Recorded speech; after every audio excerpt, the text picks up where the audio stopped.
de uma universidade mais longínqua do país, e esse era um projeto já de mais de 10 anos, de 15 anos, que vem ocorrendo, de modo a que os professores das universidades mais afastadas dos centros tenham a oportunidade de poder, enfim, se doutorarem, se aprimorarem através de uma universidade mais central como a USP. Então, eu tive a grande honra e tenho a grande honra de continuar orientando o Demócrito, professor de literatura espanhola na Universidade Federal do Piauí, e que está já nos seus passos finais, já produzindo a sua tese de doutorado, e que gentilmente ofereceu essa possibilidade de um curso introdutório para a semiótica. Eu não sei bem, eu vou ocupar pouquíssimo tempo de vocês, porque o Demócrito tem muita coisa a apresentar de novidades para vocês. Eu não sei quantos de vocês conhecem a USP, ou são alunos da USP, foram alunos da USP, ou não tiveram nenhum vínculo com a USP. Eu não sei em que medida vocês entendem esse termo semiótica. Não sei qual foi o chamativo que vos fizeram se aproximar desse curso, mas a palavra semiótica é uma palavra que está começando a ganhar espaço nas mídias, não é? Sobretudo ultimamente, e às vezes ocupando um espaço que não compreende bem o que significa esse termo. Então, eu vou falar duas palavrinhas só sobre essa semiótica que o Demócrito e eu praticamos, não é?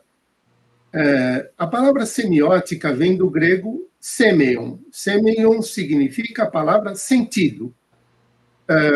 Ela teve a sua proveniência nos estudos de Ferdinand de Saussure.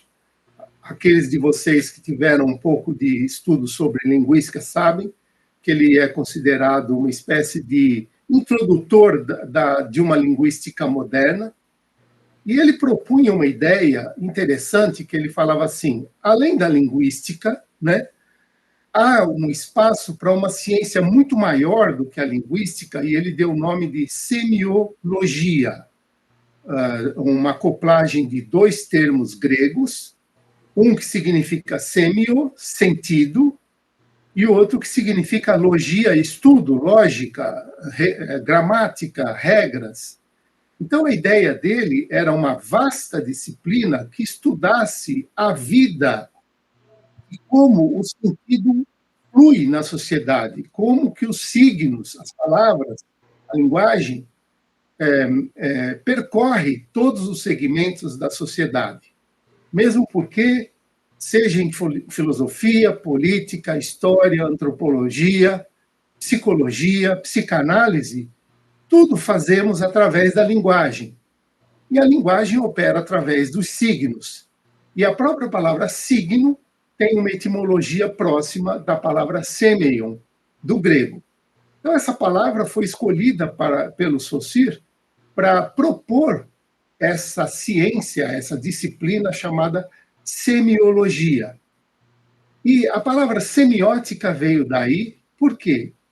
Porque num congresso de grandes linguistas como Roman Jakobson, Lévi-Strauss, o grande antropólogo, Gray Maas, do qual o Demócrito vai muito falar para vocês, que é o iniciador da semiótica narrativa europeia, né? Barthes, que era um grande pesquisador, Foucault, enfim, uma cúpula de pesquisadores queriam fundar uma instituição internacional desses estudos semiológicos. Só que a língua inglesa não contemplava a palavra semiology. A língua inglesa só tinha a palavra semiotics.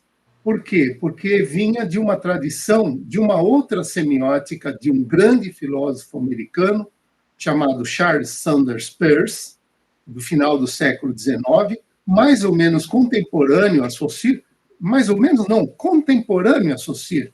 Me parece que Saussure nasceu em 1857 e o Charles Sanders Peirce em 1856. Enfim, anos muito próximos. Então, só que um nos Estados Unidos, do outro lado do Atlântico, e o outro na Suíça, no centro da Europa. Então, imagine o que poderia ser a comunicação entre esses pensadores nessa época em que mal havia navios, né, podendo atravessar esses continentes. Bom, mas enfim. Então, resumidamente, semiótica, através dessa proposição saussuriana e através da proposição da semiótica persiana, e posteriormente por estudos russos de um pesquisador chamado Yuri Lotman, né? E pelos estudos posteriores de um grande pensador italiano cujo nome vocês certamente conhecem, Umberto Eco, né? Se criaram várias correntes semióticas, nesse espírito de entender o fluxo dos sentidos, o fluxo das significações que circulam nas humanidades, que circulam nos meios não apenas acadêmicos, né, mas que circulam, por exemplo, numa banca de feira. Né? O que é uma banca de feira, senão um vendedor tentando seduzir o seu cliente através dos valores do seu produto. Então, toda aquela gritaria que vocês veem numa feira, basta ir no Ceasa num sábado, num domingo, para ver o fervilhamento das gritarias dos vendedores chamando atenção para o seu produto. O que eles querem dizer? Eles falam, olha, compre o meu produto que ele tem um valor melhor. Então, isso é o circuito de significações. Ter um valor melhor para um produto significa que ele vai fazer bem para a tua vida. Então, todas as nossas relações humanas, elas passam através do sentido. E a semiótica,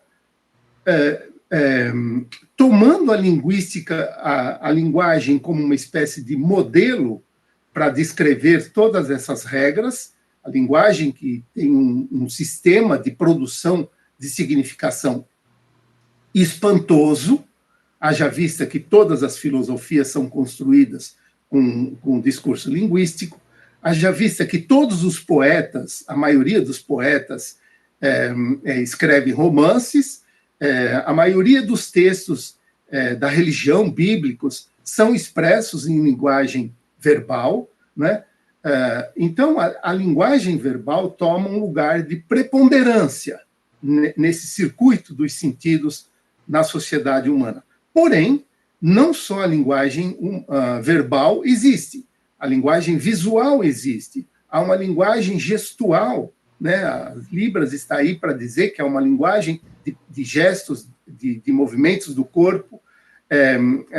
O semblante é uma linguagem, você pode se sentir reprimido por um semblante severo de uma pessoa, ou você pode se sentir acolhido por um semblante sereno de uma pessoa.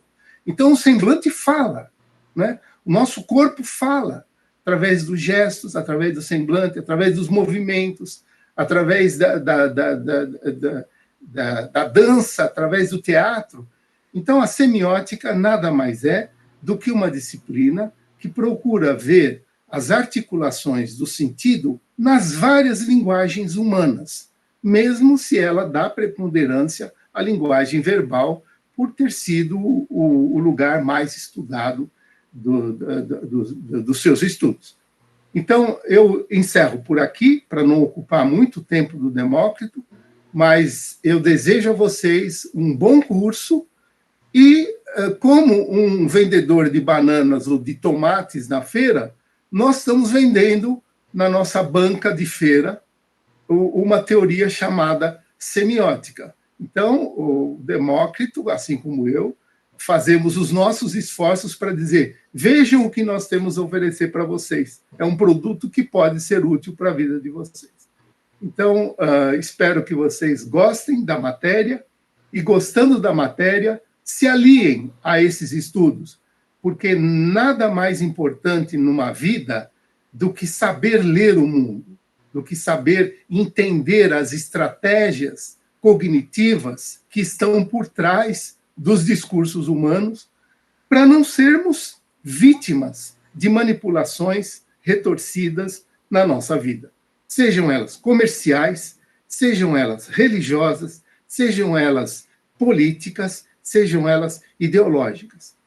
Tentar ler melhor o mundo é a tarefa de uma disciplina chamada semiótica. Então, Demócrito, você pega a batuta na mão e você vai reger essa orquestra, e tenho certeza de que os alunos sairão daqui de uma maneira melhor do que entraram. Afinal, a academia é isso. A academia é um lugar de passagem onde as pessoas procuram adquirir uma melhoria do seu entendimento das coisas do mundo, não só das matérias acadêmicas propriamente ditas. Então, eu vos deixo aqui e tenho certeza de que vocês terão um bom proveito. E obrigado, Demócrito, por você se dispor, né, a dar um curso desses, que exige muito trabalho, exige muita preparação, num meio de doutorado em que você está preocupado com a feitura da sua tese. Ok? Um grande abraço a você e a todo mundo que está aqui, e tenham um bom curso. Obrigado. Obrigado, professor Valdir, pelas generosas palavras e pela excelente apresentação, introdução do curso e da semiótica em si. Bom, gente, tchau, professor, obrigado mais uma vez. Eu passo a apresentar, né, os slides. Bom, de certa forma, boa parte do que estava programado que eu dissesse nesse início, né, sem querer, né, o professor Valdir já o fez, né, que era já apresentar alguns precursores da teoria, tentar definir o termo semiótica, entre outras questões. De todas formas, vou retomar as palavras daqui a pouco, ditas pelo professor Valdir. Antes disso, eu acho que devo muito brevemente apresentar a vocês o plano de curso que está, né, disponibilizado e que não teve nenhuma alteração em relação ao que foi disponibilizado no site da Secretaria de Cultura e Extensão da USP, né? E antes também devo advertir, né, que os nomes que aparecerão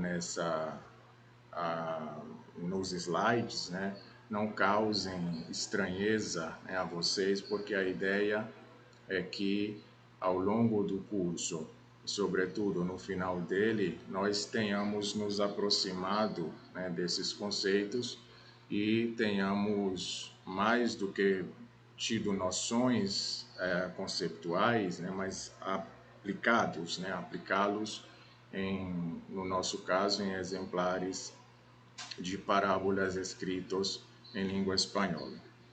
Então, na aula de hoje, né, nesse encontro de hoje, nós faremos uma introdução e falaremos da principal contribuição, né, metodológica da teoria semiótica de Greimas, que é o percurso gerativo, né, do sentido. Veremos os precursores ou influenciadores para a constituição do que hoje é uma teoria semiótica, né? Entre eles Vladimir Prop e a principal obra que influenciou a teoria, a morfologia do conto maravilhoso, Ferdinand de Saussure, já comentado pelo professor Valdir Beividas, e entre as suas muitas ideias, a noção de signo linguístico, as ideias de Louis Hjelmslev, né, e os planos da linguagem, noção de enunciação, a noção de texto para a semiótica, o que a semiótica entende como texto, né, o percurso gerativo, e a ideia é que hoje nós finalizemos lendo 3 exemplares de parábolas que serão, ao longo do curso, minuciosamente analisados do ponto de vista semiótico. Amanhã a gente começa vendo os níveis desse percurso de geração da significação proposto pela teoria de Greimas. Eu já antecipo que são três os níveis. O primeiro deles é o nível fundamental e os tópicos de discussão que veremos nesse nível serão o quadrado semiótico, o conceito de axiologia, semantismos, categoria química de euforia e disforia, né? Mais uma vez, devo dizer que esses nomes não devem causar estranheza, né? Porque a ideia é que ao longo do curso e no final dele nós tenhamos nos aproximado deles e vamos vê-los em análises, né? O segundo nível é o nível narrativo, portanto, amanhã nós introduziremos nesse nível vendo as concepções de narrativa, conceito de enunciado elementar, as relações ou funções transitivas, o conceito de programa narrativo, competência e performance, o percurso narrativo e o esquema narrativo canônico também proposto pela teoria de Greimas, né? Bom, vamos ver se passa. Bom, na aula 3, né, ainda no nível narrativo, nós esmiuçaremos os três principais nichos desse esquema narrativo canônico, que é a ação, né, a semiótica da ação, o percurso do sujeito, a manipulação, né, e as classes de manipulação, a tentação, intimidação, sedução, provocação, e a sanção, né, o que tem relação com o percurso do que nós denominamos de destinador-julgador. Bom, se passou. E na quinta-feira, nós finalizamos o nível narrativo, vendo o principal tópico, né, da semântica narrativa, que são as modalizações, né? Veremos as modalidades do querer, dever, poder e saber, as modalizações do fazer e do ser, as modalidades veredictórias, um pouco, claro, tudo muito introdutório sobre a semiótica das paixões, né? E na quinta-feira, né, no final, a ideia é apresentar uma análise dos três exemplares, análise do nível narrativo, sobretudo, dos três exemplares com os quais vamos ter contato hoje, né? Bom, na sexta-feira nós iniciamos o nível discursivo, que é o terceiro nível desse percurso, né? E os tópicos de discussão serão as projeções da enunciação no enunciado, né? Bom, a actorialização, a temporalização, a espacialização, a aspectualização, desembreagem, embreagem. Bom, não se preocupem que veremos, né, em que consiste cada um dessas nomenclaturas ou denominações. Os recursos de persuasão utilizados pelo enunciador para manipular, né, o enunciatário, entre eles os dois principais efeitos de sentidos produzidos, né, o de proximidade ou distanciamento da enunciação e os efeitos de realidade ou referente, né? As relações argumentativas entre enunciador e enunciatário e o que tem relação com o contrato que é estabelecido entre o enunciador, né, e o enunciatário do discurso, e os meios empregados pelo enunciador para persuadir, né, o enunciatário e que tem relação com a interpretação deste último, né? E no sábado nós veremos finalizamos o percurso gerativo vendo questões da semântica discursiva, né? E entre os tópicos de apresentação e discussão, estão a tematização, a figurativização e a isotopia, sobretudo. Dentro da isotopia, o conceito de conector e desencadeador, né? E a plurisotopia, e a ideia é de que finalizemos fazendo análise do nível discursivo, primeiramente dos 3 exemplares, né? Como disse, com os quais vamos ter contato hoje, e a previsão é de que analisemos ao longo do curso 2 mais exemplares, né? De modo que a ideia é que, claro, terá uma parte teórica inevitável o curso, né? Mas que ao longo do curso os conceitos sejam vistos de forma aplicada, né? Nos discursos, nesse caso, nos discursos parabólicos, né? Certo? Bom, então, a, eu devo começar também dizendo, né, que o público-alvo, o meu enunciatário imaginário, será alguém que nunca ouviu sequer falar de semiótica, né? Porque eu reconheço, né, eu sei que há entre nós aqueles que já ouviram falar, aqueles que inclusive conhecem de certa forma a teoria de Greimas. No entanto, a proposta do curso é fazer uma introdução. Portanto, começaremos do começo, por assim dizer, de modo que eu não poderia, de certa forma, retomar o que o professor Valdir já falou, né? E partindo do conceito, do ponto de vista etimológico, né, do termo semiótica, o que é semiótica. Então, do ponto de vista etimológico, como já dito, né, pelo professor Valdir Beividas, o termo deriva do grego, essa palavra grega, transliterada ao português semeióticos, né, que é algo que é relacionado aos sinais ou sentido, né, que, por sua vez, deriva-se dessa palavrinha grega transliterada semeion, conforme já foi levantado pelo professor Valdir, né, que é uma espécie de sinal, uma marca. Portanto, semiótica, do ponto de vista etimológico, é algo relacionado aos sinais ou às marcas, né?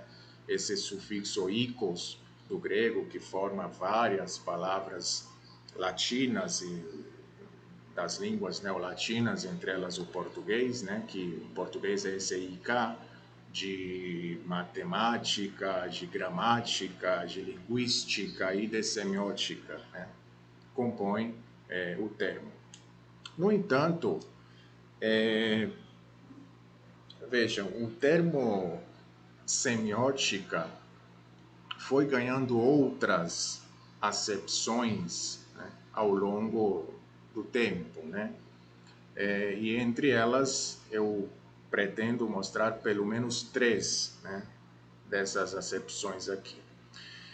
Então, semiótica também é uma grandeza manifestada a qualquer que se proponha a conhecer, né? Previamente a sua análise. Qualquer grandeza que se proponha a conhecer previamente a sua análise, bom, que tem, nós vamos ver isso, mas eu já me antecipo, né? Que tem um plano de expressão e um plano de conteúdo, é uma semiótica. Segundo, semiótica também é um objeto de conhecimento tal qual aparece no decorrer, no, e em seguida a sua descrição. Então, uma vez que essa grandeza manifestada qualquer é analisada, e, portanto, se torna um objeto de conhecimento, ela também é uma semiótica, né? E a partir daí nós temos ou podemos ter uma tipologia semiótica, certo? E também, claro, para que essa grandeza manifestada a qualquer seja ou se torne, né, um objeto de conhecimento, é necessário um conjunto de meios que tornam possível o conhecimento dessa grandeza manifestada. E esse conjunto de meios é a semiótica como teoria, ou uma teoria semiótica. De modo que, na primeira acepção, nós estamos falando de uma de um conjunto significante qualquer, né? A semiótica como semiótica como manifestação significante. No segundo caso, a semiótica como objeto de conhecimento. E aqui, como disse a vocês, pode dar lugar a uma tipologia, a uma classificação, uma vez que ela está sendo analisada, né, ou tentado ser descrita, né? Portanto, a semiótica como tipologia, e a teoria está relacionada à acepção número C, ou seja, semiótica como teoria, né? Bom, professor José Américo Saraiva, professor da Universidade Federal do Ceará, que escreveu em 2017, nesse livro, Exercícios de Semiótica Discursiva, ele começa o livro dizendo o seguinte, né? Em termos gerais, semiótica é o campo de saber que tem por objetivo estudar os signos e sua ação entre os homens. Pode-se dizer, para simplificar, que são três as principais vertentes. Então, de certa forma, também já enunciadas ou tratadas pelo professor Valdir na sua introdução, né? O professor Valdir falou do Peirce, né?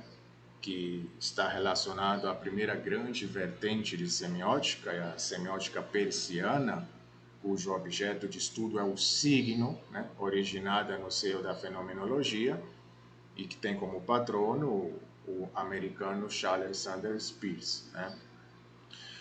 A segunda grande vertente semiótica é a semiótica discursiva, né, que aqui é uma citação do livro do professor José Américo, né, e ele diz que a preocupação da semiótica discursiva é investigar a geração do sentido, né? Segundo ele, nascido no âmbito da linguística e que tem como patrono, e de fato um dos principais precursores, Ferdinand de Saussure, né? E uma terceira grande vertente, né, é a semiótica da cultura, que busca estudar o dinamismo cultural, tributária do formalismo russo, cujo patrono foi um autor mencionado pelo professor Valdir na sua introdução, o Yuri Lotman, né, nascido em 22, falecido em 93. Então, entre essas principais vertentes semióticas, né, a gente tratará da segunda nesse curso, que é a semiótica discursiva, ou semiótica francesa, ou semiótica europeia, ou semiótica greimasiana, certo? Bom,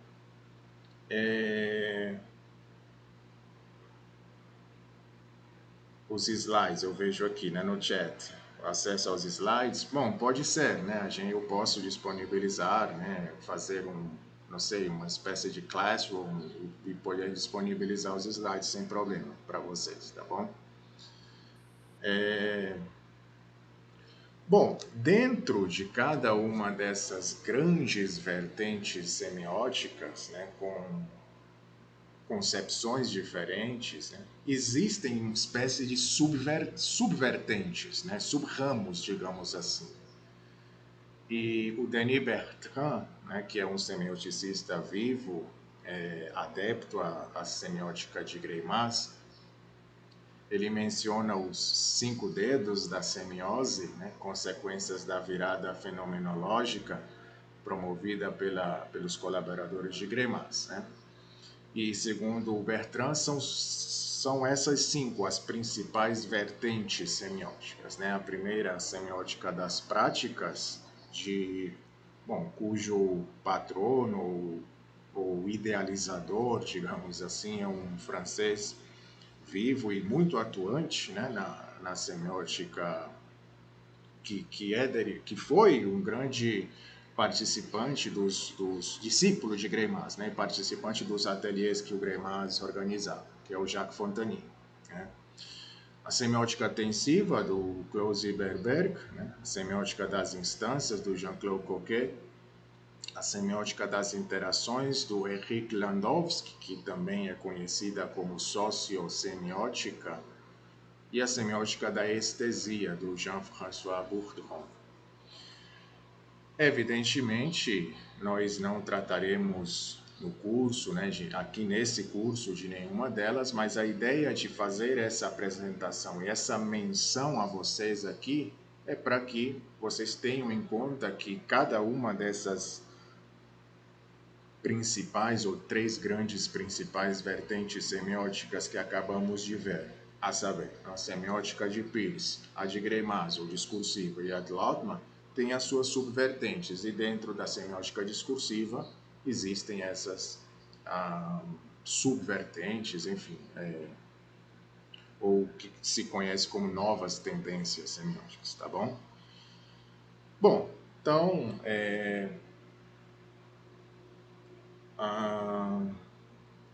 bom, deixa eu ver o chat aqui.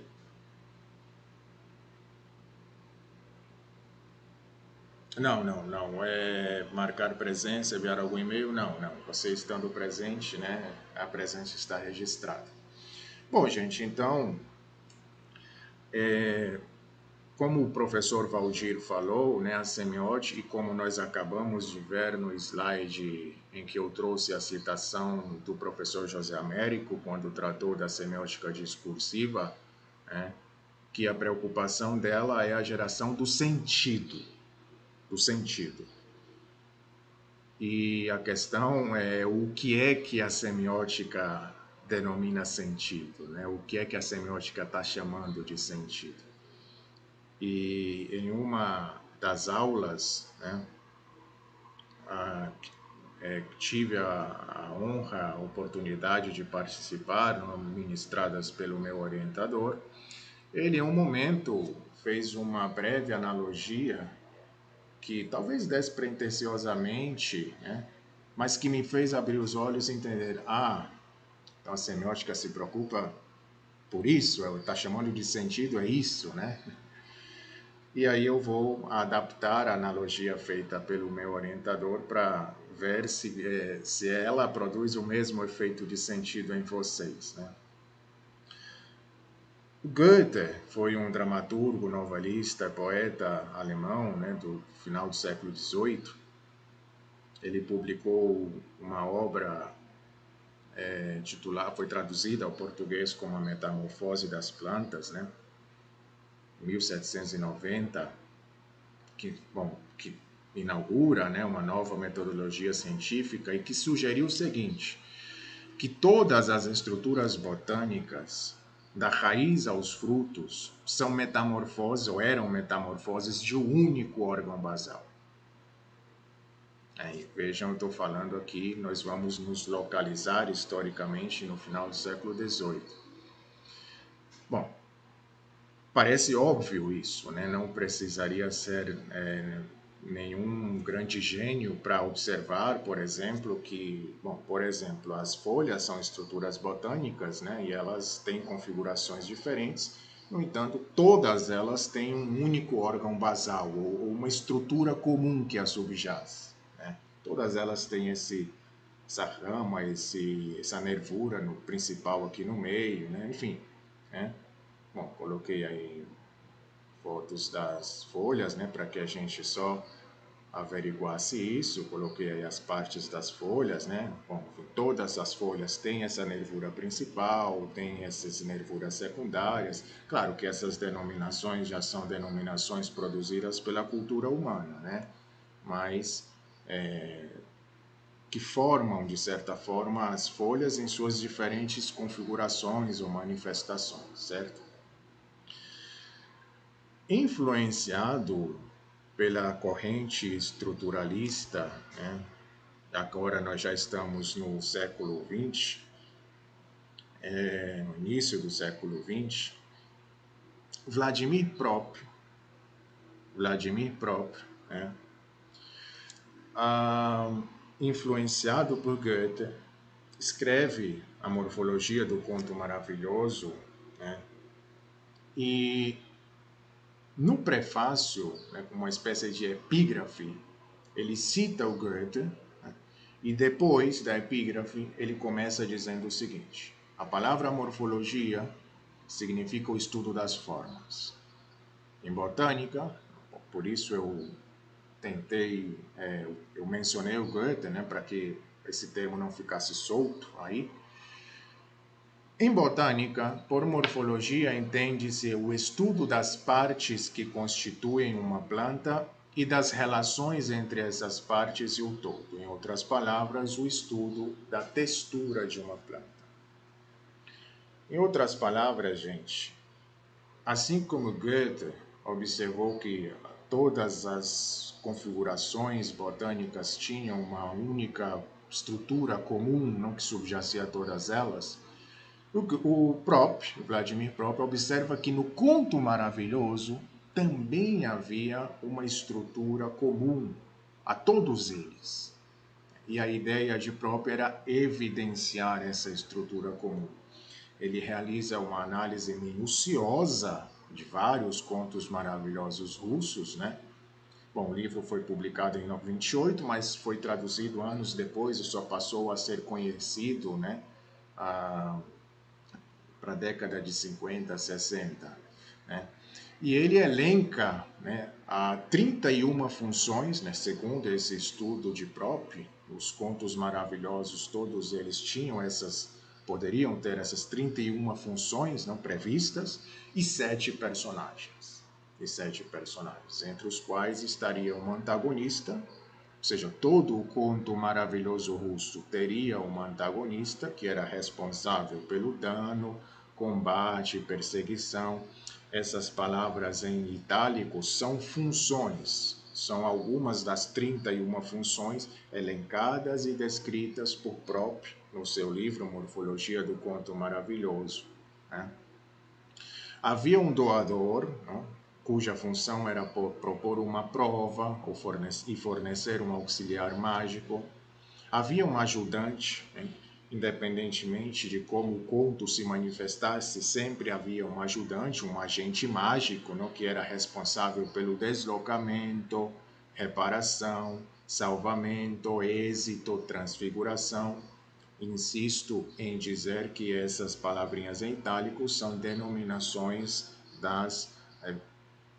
de algumas das 31 funções elencadas por Prop. Né?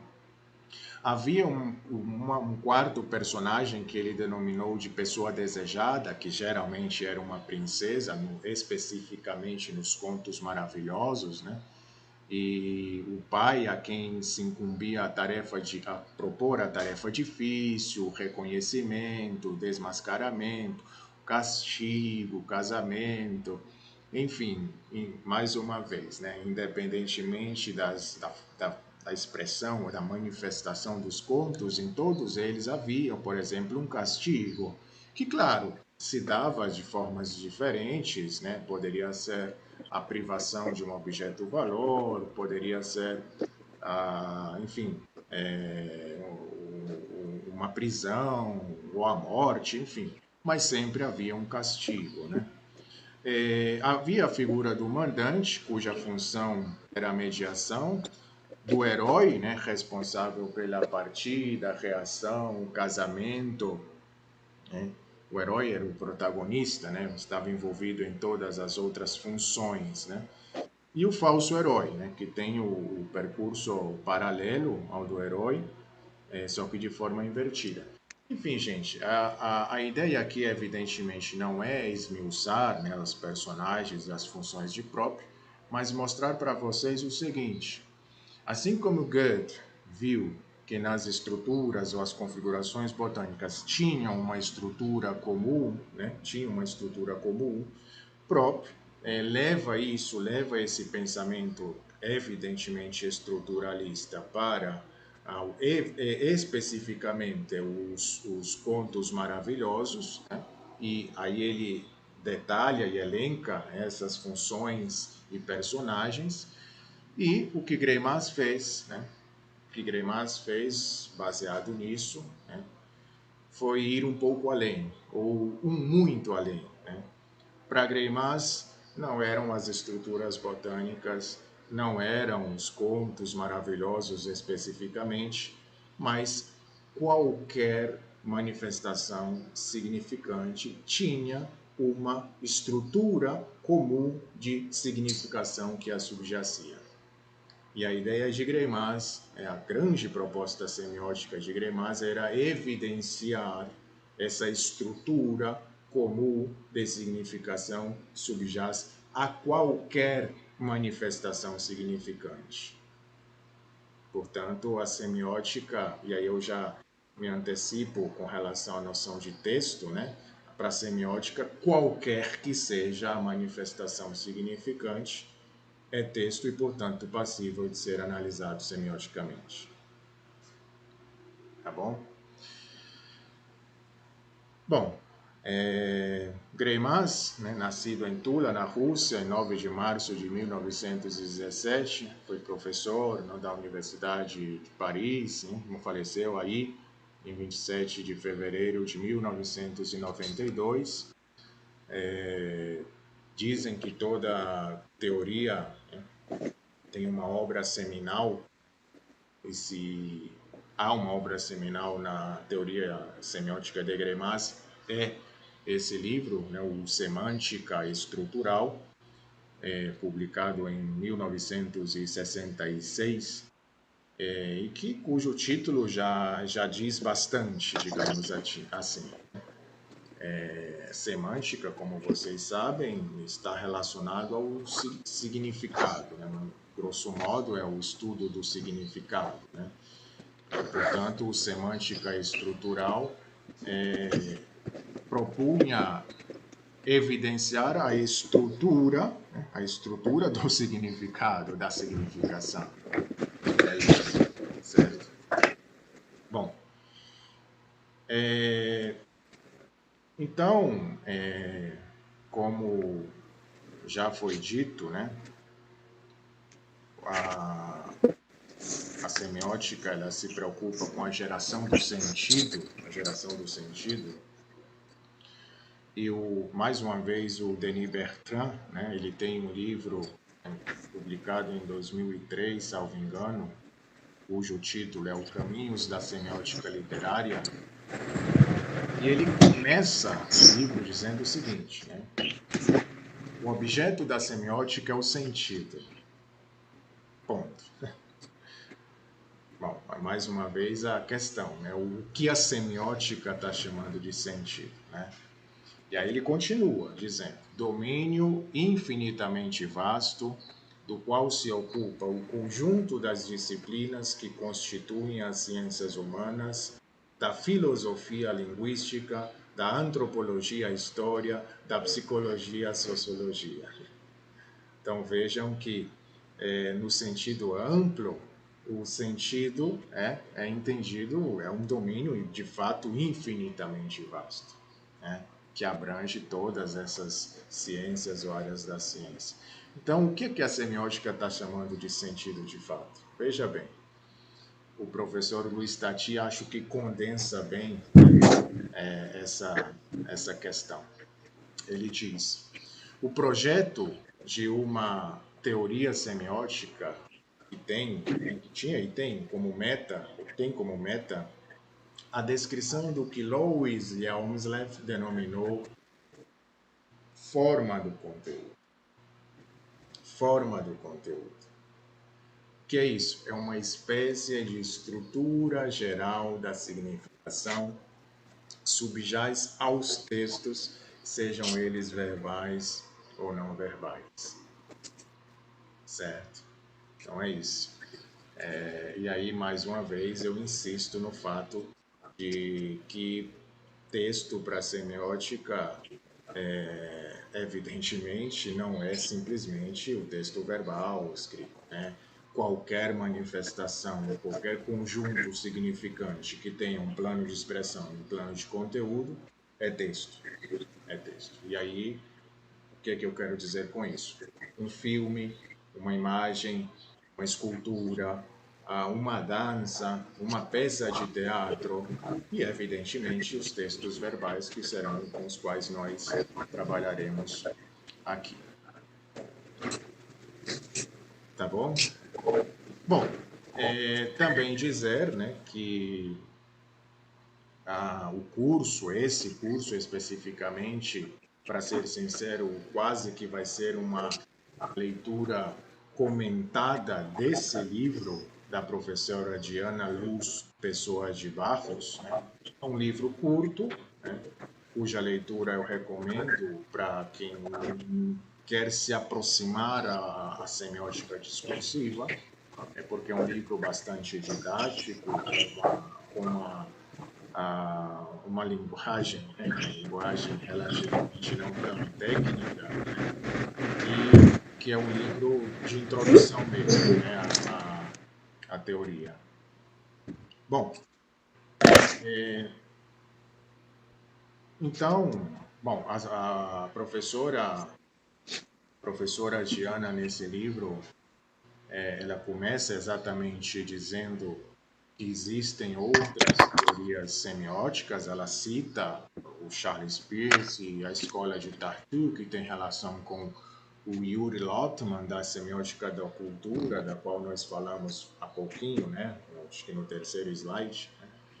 E existem outras, a Kristeva, o Halliday, enfim, vocês devem encontrar outras, né?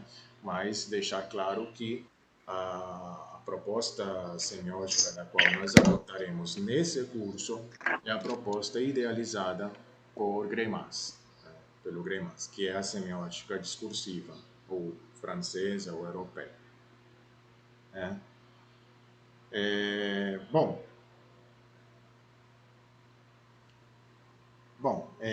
então, vocês sabem, bom, e aqui a professora Diana Luz, no seu livro Teoria Semiótica do Texto, né, traz esse fragmento. Né? Ela diz que a linguística, como, bom, quem é linguista sabe disso, né, durante muito tempo foi uma teoria da língua, da linguagem, que não ia além das dimensões da frase. Né? Enfim, desde a sua constituição, aí, bom, segundo quase que há um consenso, com a publicação do curso de Linguística Geral, em 1916, né? A linguística foi, durante muito tempo, uma teoria da língua e da frase, né? Tratava das questões fonético-fonológicas, morfológicas e um pouco mais na frente, sintáticas, e até o nível frasal, né? O que, além disso, era extralinguístico. Isso foi pensamento durante muito tempo, né? E o Benveniste o Benveniste foi, bom, um conhecido linguista, né? E ele publicou vários artigos que foram condensados em duas principais obras, né? Com o título de Problemas de Linguística Geral, né? E ele tem uma citação que trata dessa questão, né? De como o sentido, da forma como era entendido naquela época, foi relegado pelos linguistas, né? Porque era questão extralinguística mesmo, porque ia para além da frase, era uma espécie de terra sem lei. Né? Ele diz o seguinte: eis que surge o problema que persegue toda a linguística moderna. Bom, isso Olha, nos anos 60. foi sem ele, veio de novo. Bom, a relação forma sentido, né? Agora foi. Bom, mais uma vez, porque teria alguém com o microfone ligado, né? Então, o Benveniste Sim. trata dessa relação forma-sentido que muitos linguistas, vejam, quereriam reduzir à noção única de forma, sem porém conseguir libertar-se do seu correlato, o sentido. O que não se tentou para evitar, para ignorar, para expulsar o sentido das análises linguísticas? Né? É inútil. Essa cabeça de Medusa está sempre aí, né? No centro da língua, fascinando os que a contemplam. Então, claro, chegou o momento, né? Chegou o momento em que não dava mais, né? E aí o sentido começou a ser visto como objeto de análise linguística, de alguma forma, né? Bom, outro grande. Bom, vocês só ver o chat, né? Professor, para. Sim, tem. É aqui, Demócrito, no Sim. chat. A Milena quer saber se, para analisar um filme, a semiótica discursiva seria a mais indicada. Bom, não sei se o mais indicado, né, seria o termo adequado, né, mas eu diria com toda a segurança, né, que é possível que se analise um filme a partir das categorias, não, que serão apresentadas aqui ao longo desse curso, sem absolutamente nenhuma dúvida. Agora, se mais indicado ou não, aí entra uma questão que talvez seja de natureza subjetiva, né? E, claro, eu como semioticista gremasiano, diria que sim, né? Mas, enfim, não sei se mais indicado, mas possível sem nenhuma dúvida, tá bom? Ok. Obrigado, Terezinha. Bom, então, entre os precursores ou influenciadores, né, na constituição da teoria semiótica, evidentemente está o Ferdinand de Saussure, né? Bom, nascido em 57, no século XIX, né? Falecido em 1913, né? Não publicou, mas a sua principal obra, né, foi publicada, como vocês sabem, né, postumamente, ou seja, depois do falecimento de Saussure, 3 anos depois, né, em 1916, o curso de Linguística Geral, que foi, de certa forma, escrito, condensado, não, por os discípulos de Saussure, né, que participaram de alguns cursos que ele deu no início do século XX, esses dois principalmente, né, e publicaram o curso de Linguística Geral em 1916, que elenca ou condensa as principais ideias de Saussure ministradas ou expressas nos cursos que ele ministrou no início do século XX. E entre essas ideias, a noção de signo linguístico, né? Para Saussure, né? Bom, o professor Valdir, na sua introdução, né, comentou que Saussure, né, tinha em mente uma espécie de ciência que poderia ser construída e que tratasse, tivesse como objeto os signos gerais, né, não só os linguísticos, mas os não linguísticos, por assim dizer, em termos saussurianos, né, e que ele denominou a priori de semiologia, né, conforme já introduzido pelo professor Valdir, e havia o signo linguístico, que segundo Saussure estava composto por duas partes principais. Né? Bom, para quem é linguista, nada muito novo aqui, né? O que ele chamou de imagem acústica, a priori, né, inicialmente, a imagem acústica, ou significante, né? E a imagem conceitual, o conceito que ele denominou de significado, que eram partes indissociáveis desse conceito que ele denominou de signo linguístico, certo? Bom, Hjelmslev, né?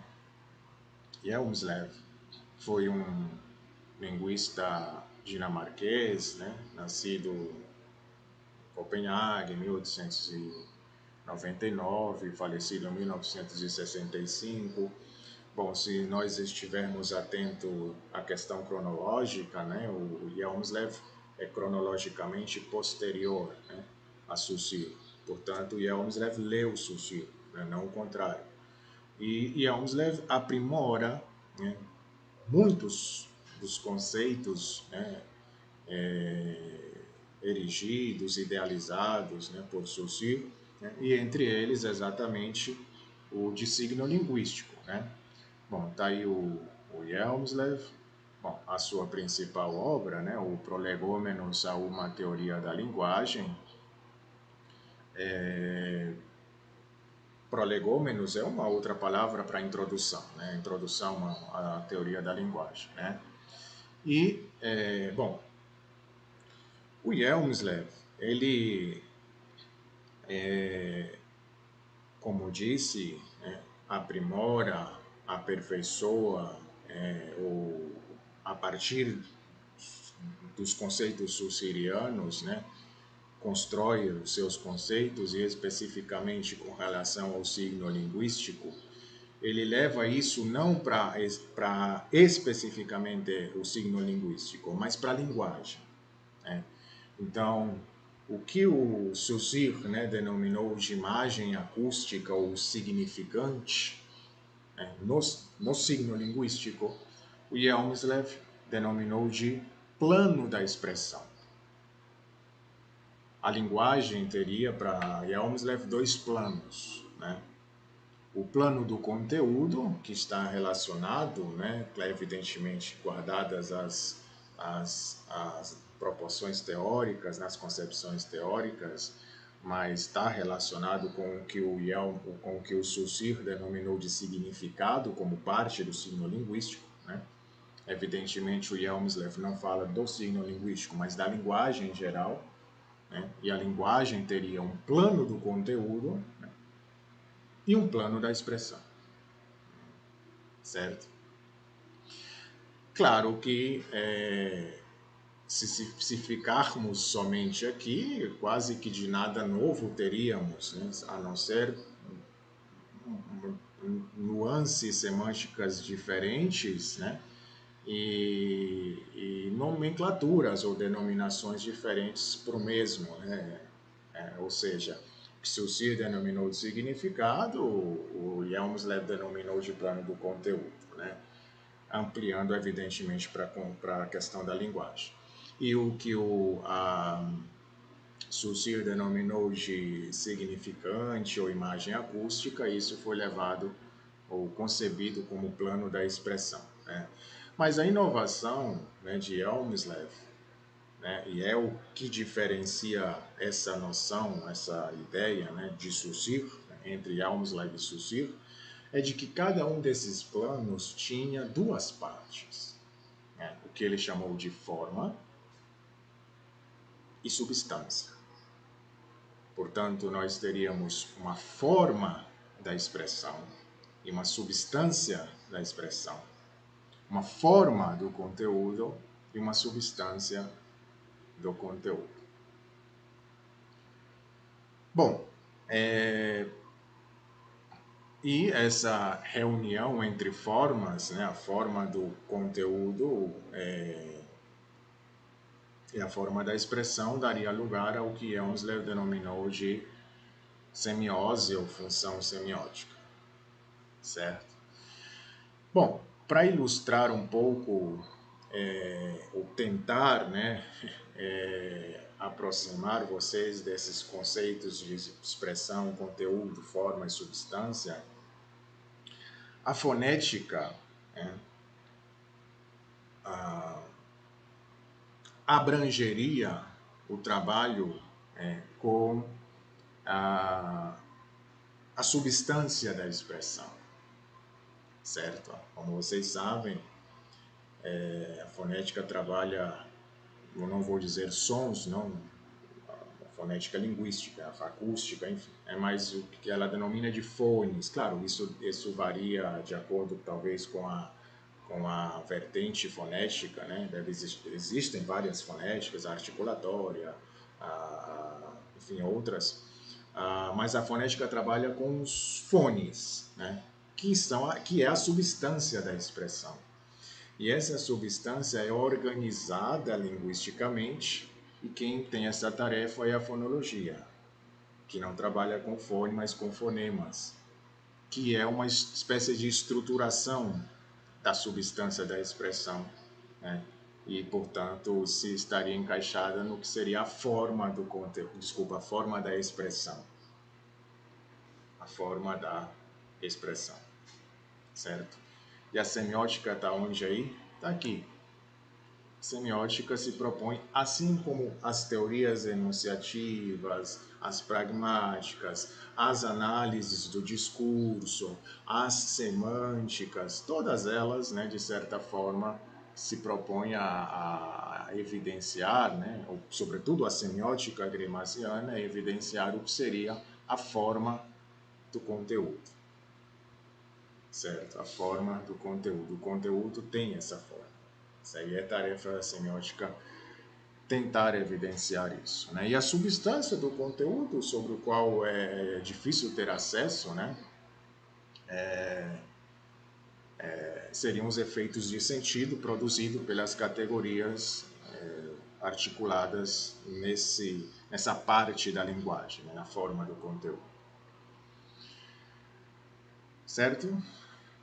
Bom, então isso retoma um pouco, né, a citação, uma das citações que nós vimos hoje, né, a citação do Louis Tati, que dizia que a semiótica tem como meta a descrição do que Lois e Almslev denominou forma do conteúdo, que é uma espécie de estrutura geral de significação que subjaz a qualquer manifestação significante. Bom, a preocupação com o sentido, né, forçou o linguista a rever a sua concepção de língua e de estudos da linguagem e a romper barreiras estabelecidas entre a frase e o texto, né, entre enunciado e enunciação. Bom, isso retoma o que já foi dito, que durante muito tempo a linguística foi uma linguística da frase, até a frase, sobretudo, né? E a questão, a preocupação do sentido rompe essa barreira, né, entre frase e texto, né? Bom,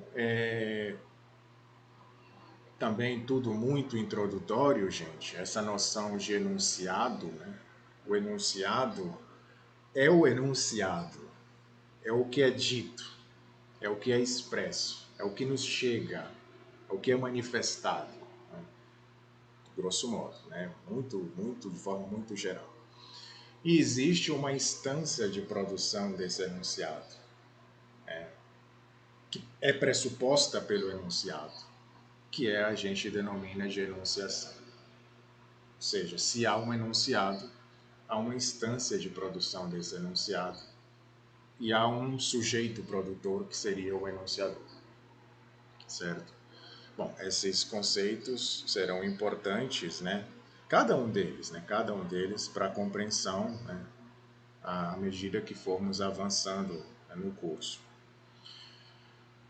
Bom, então é o seguinte, a lição da semântica, ela abriu o caminho duplo, né, da busca do sentido, e isso não seria bem entendido se fossem, né, se forem separadas essas duas preocupações, né, a que se volta para o texto enunciado, né, o manifesto aí, e o que se dirige para a enunciação, porque há questões dessa instância de produção do enunciado que são importantíssimas para a construção dos sentidos discursivos, certo? E, portanto, a gente chega aí numa frase que está, como disse a vocês, no livro Teoria Semiótica do Texto, da professora Diana Luz Pessoa de Barros, que é quase um clichê, né, ou entre os semioticistas gramscianos, e que condensa bem, de certa forma, o papel da semiótica discursiva ou da semiótica de Gramsci. E a professora Diana diz que a semiótica tem por objeto o texto, ou melhor, procura descrever e explicar o que o texto diz e como faz para dizer o que diz.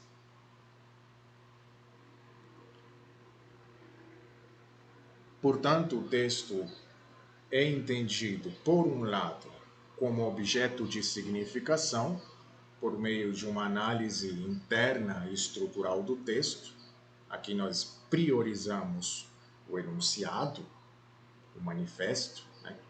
E, portanto, o texto, por um lado, é entendido como objeto de significação, e, por outro lado, o texto é entendido como objeto de comunicação, em onde se aborda as questões ditas externas ao texto enunciado, né?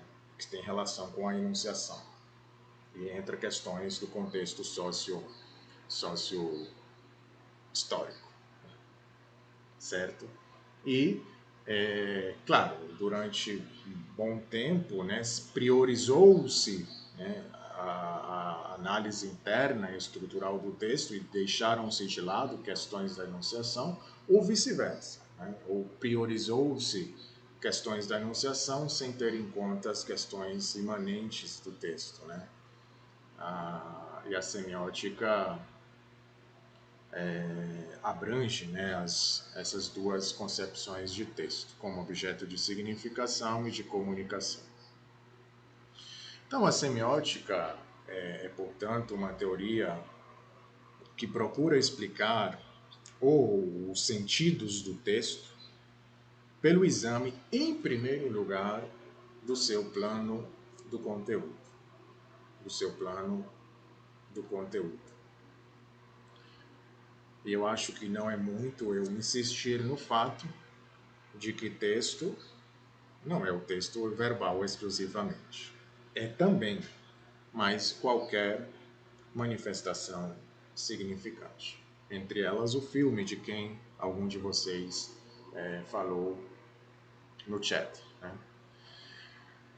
E para construir o sentido, né, do texto, a semiótica concebe esse plano do conteúdo sob a forma de um percurso de geração ou gerativo, certo? E esse percurso, ele vai do mais simples e abstrato, né, e ao mais complexo. E aqui, como disse, é citação da professora Diana, e ela usa o termo concreto, né? Eu diria menos abstrato, né? Ou seja, do mais abstrato ao menos abstrato, ao mais próximo da expressão, ao mais próximo da manifestação textual, certo?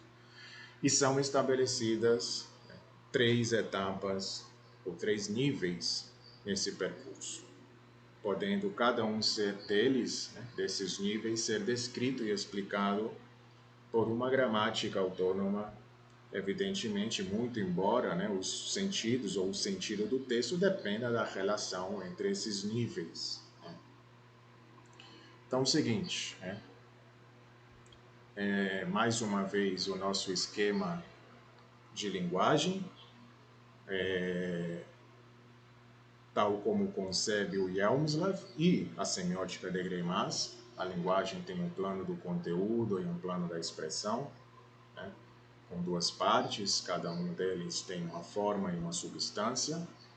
A fonética, como já dito, né, prioriza, de certa forma, a substância da expressão, né, enquanto que a fonologia organiza os fones com os quais trabalha a fonética, né? Organiza linguisticamente esses fones e, portanto, abrange o que seria a forma da expressão, e a semiótica se preocupa, sobretudo, em evidenciar a forma do conteúdo, né? E os efeitos de sentido, como já vistos, teriam essa relação com a substância do conteúdo, né? São efeitos de sentido produzidos pelas relações entre categorias da forma do conteúdo, certo? Bom, então é o seguinte, quais são esses 3 níveis, né, propostos pela teoria semiótica? Bom, como já expresso, né, na apresentação do plano de curso, o nível fundamental, o nível narrativo e o nível discursivo, né? E eu coloquei propositalmente de cima para baixo, né, para mostrar que o nível fundamental está, de certa forma, mais distante da expressão, é mais abstrato, digamos assim, né? O nível discursivo seria um nível intermédio, desculpa, o narrativo, né? E o nível discursivo, de fato, é aquele que está mais próximo da expressão. As categorias do nível discursivo, né, revelam ou manifestam a questão da enunciação e, de certa forma, é a partir das categorias do nível discursivo que a enunciação pode ser vista e, portanto, ele está mais próximo da manifestação textual. Tá certo? Bom, claro, a gente vai ver os conceitos em cada um desses níveis, né? E tratar de aplicar, né? De aplicar esses conceitos nas análises, né? Textuais ou das parábolas com as quais nós vamos ver ao longo do curso. Então, o nível fundamental, ou o nível das estruturas fundamentais, ele é a primeira etapa do percurso, né? A mais simples, a mais abstrata. E é aí onde surge a significação como uma oposição semântica mínima.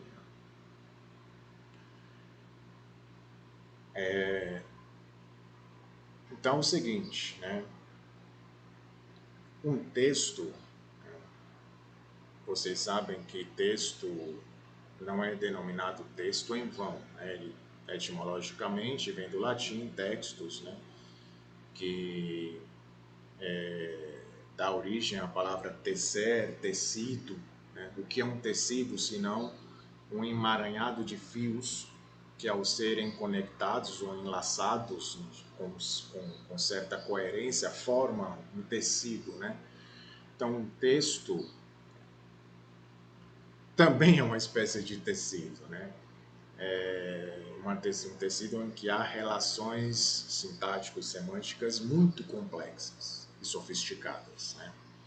E essas relações, elas condensam, né, numa oposição semântica mínima, que é onde a gente vai encontrar as categorias do nível fundamental, né?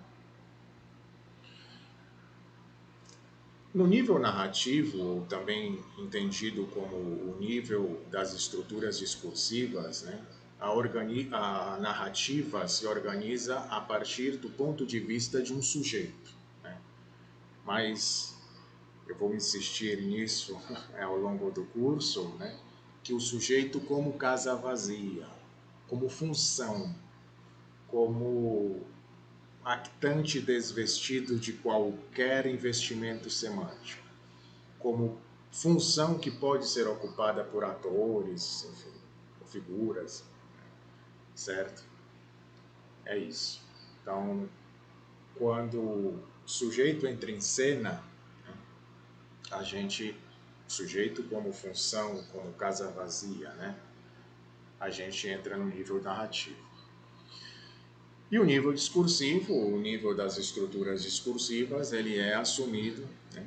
Ou melhor, quando a narrativa é assumida não pelo sujeito casa vazia, o sujeito actante desvestido de investimento semântico, mas o sujeito da enunciação. E, portanto, é no nível discursivo, né, em que o sujeito da enunciação, pressuposto pelo enunciado, discurso enunciado, ele deixa marcas dessa instância de produção, que é a enunciação, no discurso enunciado, e é a partir dos elementos do nível discursivo que a gente tem acesso, de certa forma, não à enunciação, mas às marcas que a enunciação deixa no enunciado, né? Em resumo, é o nível em que se está mais próximo da manifestação textual, tá bom? E, bom, esse é o quadro, né, que está no dicionário de semiótica. Bom, aqui eu abro um parênteses, né, para dizer a vocês, acho que é pertinente, né, em algumas das aulas, né, que eu tive com meu orientador, por mais de uma vez, né, ele disse algo que eu, como professor de língua estrangeira, algo que me chamou a atenção e que me fez interessar um pouco mais pela semiótica, né? Ele disse que aprender semiótica é como aprender uma língua estrangeira. Algo que no início não me fez muito sentido, ou talvez eu não tenha entendido bem, né? Mas que ao longo desse meu percurso acadêmico, né, foi me fazendo sentido, né? De fato, aprender semiótica é como aprender uma língua estrangeira, porque é uma teoria que tem uma metalinguagem muito rica, muito coerente, muito sofisticada e muito fecunda. Tanto é que existe um dicionário de semiótica, né? Bom, vocês podem encontrar, né, aí enfim, livrarias, internet, né, que é um dicionário mesmo, né? São os verbetes específicos da teoria e com uma tentativa de descrição ou uma tentativa de definição de cada um desses conceitos, né? E nesse dicionário, no verbete gerativo, né, os autores, que é o Greimassi e o seu companheiro Cortés, né, muitas vezes esquecido, eles apresentam esse quadro que vocês estão vendo aí, que é onde eles apresentam o percurso gerativo, né, a forma em como eles concebem, né, a forma do conteúdo, digamos assim, que inicialmente foi entendida como com duas grandes partes, né, das estruturas semionarrativas e das estruturas discursivas, mas que aqui estão os três percursos, os três níveis dos quais eu acabei de falar, né? O nível profundo ou fundamental, o nível de superfície ou narrativo e o nível discursivo, das estruturas discursivas. E vocês podem observar que cada um desses níveis tem um componente sintático, né, e um componente semântico, né? Portanto, nós temos uma sintaxe fundamental e uma semântica fundamental, uma sintaxe narrativa, né, e uma semântica narrativa, e uma sintaxe discursiva e uma semântica discursiva, né? E é a partir desse modelo que este curso está estruturado, né? De modo que amanhã nós veremos o nível fundamental de forma relativamente superficial, tudo a previsão é de que seja visto aplicado, né, nas análises. E aí nós nos deteremos, né, com mais atenção no nível narrativo, né? E finalizaremos com as sintaxe semântica discursiva. E os tópicos, né, que foram elencados na minha apresentação do plano de curso, né, da semântica e da sintaxe e da semântica discursiva, né? Bom, então, é quase isso, né?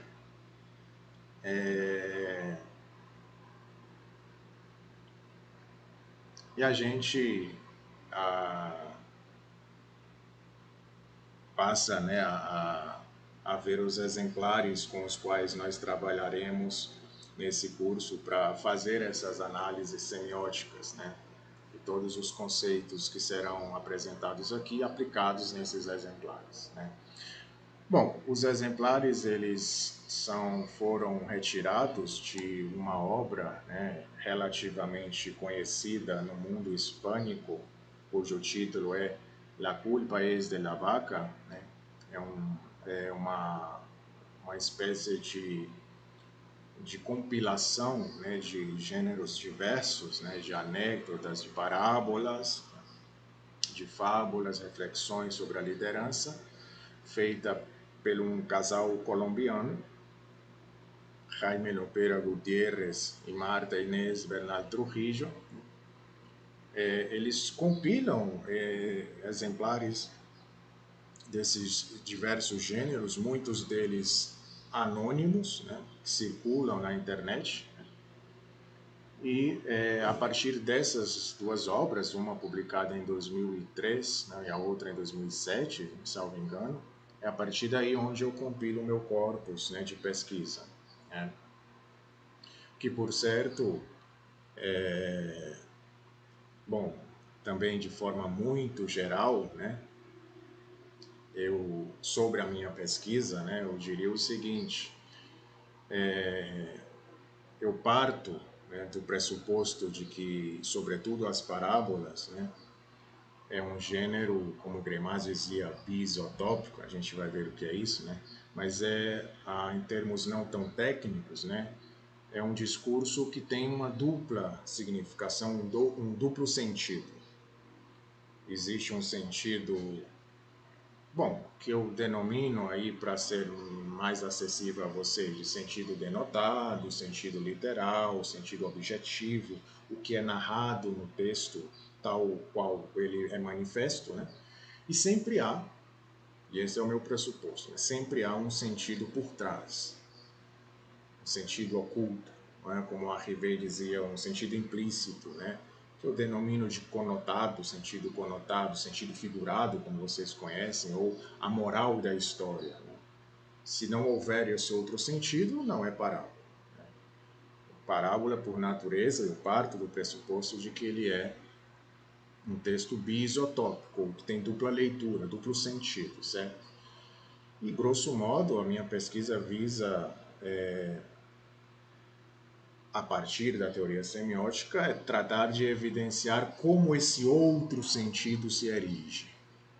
Como é que a gente tem acesso a esse outro sentido? Como ele é construído, esse sentido dito conotado, certo? Claro que eu me detenho em alguns tópicos da teoria semiótica, entre eles as questões do nível discursivo, sobretudo, e mais especificamente um tópico do qual a gente vai falar, que é a isotopia.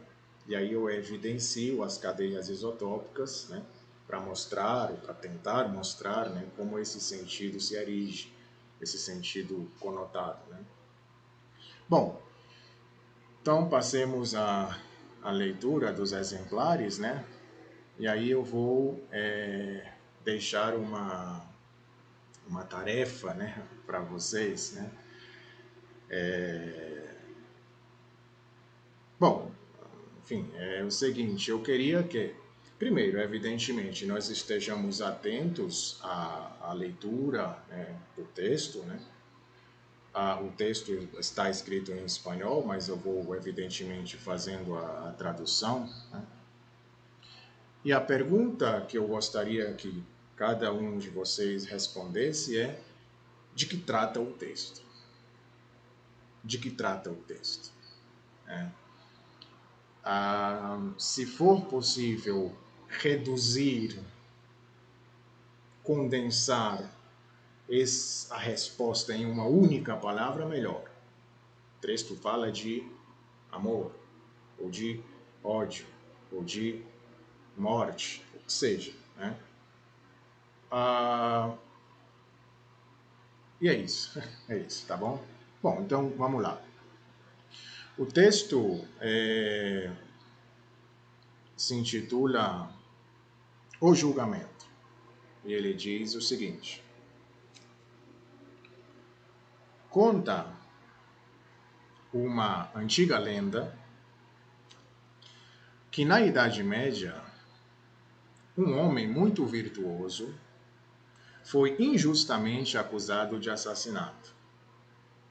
O culpado era uma pessoa muito influente do reino e por isso, desde o primeiro momento, se procurou encontrar um bode expiatório para encobrir o crime. O homem foi levado para o julgamento e compreendeu que teria poucas ou escassas oportunidades de escapar da forca. O juiz, embora também estava confabulado ou sabia da trama, se cuidou de manter todas as aparências de um julgamento justo.